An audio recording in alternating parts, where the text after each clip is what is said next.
For over 1,000 years, Hong Kong was simply the southern edge of China, a quiet stretch of coastline where fishermen cast their nets and traders moved silk and porcelain through the Pearl River Delta.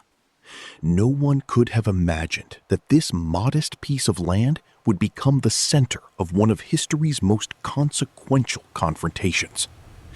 But empires rarely ask for permission. By the early 19th century, the British Empire had developed a dangerous appetite. Trade with China was enormously profitable, but there was a problem. China wanted very little that Britain had to offer. British merchants were hemorrhaging silver to pay for Chinese tea, silk, and porcelain, while the trade balance tilted heavily against them. So they found another product, one that China didn't want but would soon become tragically dependent on. Grown in British-controlled Opium. India and Grown smuggled in into China British-controlled by the millions of India chests. and smuggled into Opium China by the tore through millions Chinese of society chests. like a Opium quiet tore plague. through Chinese society like a quiet plague. By the 1830s, addiction had spread from the docks into the imperial court itself.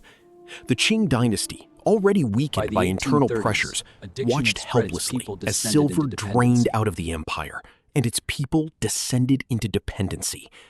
When the emperor finally appointed Commissioner Lin Zexu to end the trade, Lin acted decisively.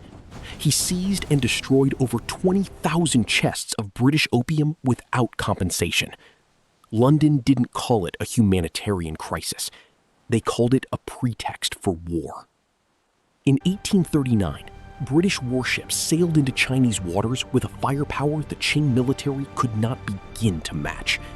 The First Opium War was, in truth, less a war and more a demonstration, a brutal lesson in the gap between imperial China's past and industrial Britain's present.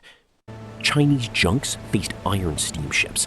Swords and outdated cannons faced modern artillery. The outcome was never really in doubt. By 1842, China was forced to sign the Treaty of Nanking, the first of what Chinese historians would come to call the unequal treaties. Hong Kong Island was ceded to Britain, not temporarily, not conditionally, but permanently.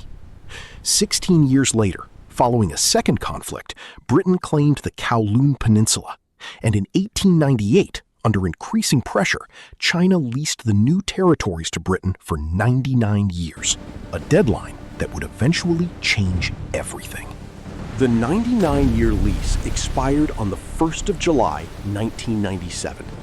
In a ceremony watched by the world, the British flag came down and the red flag of the People's Republic rose over a city that had been, by any measure, taken by force a century and a half before.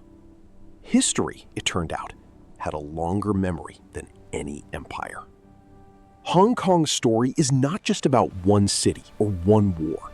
It is a story about what happens when power ignores sovereignty, when profit overrides humanity, and when the wounds of history are papered over but never truly healed. The war that stole Hong Kong lasted only a few years. Its consequences are still being written today.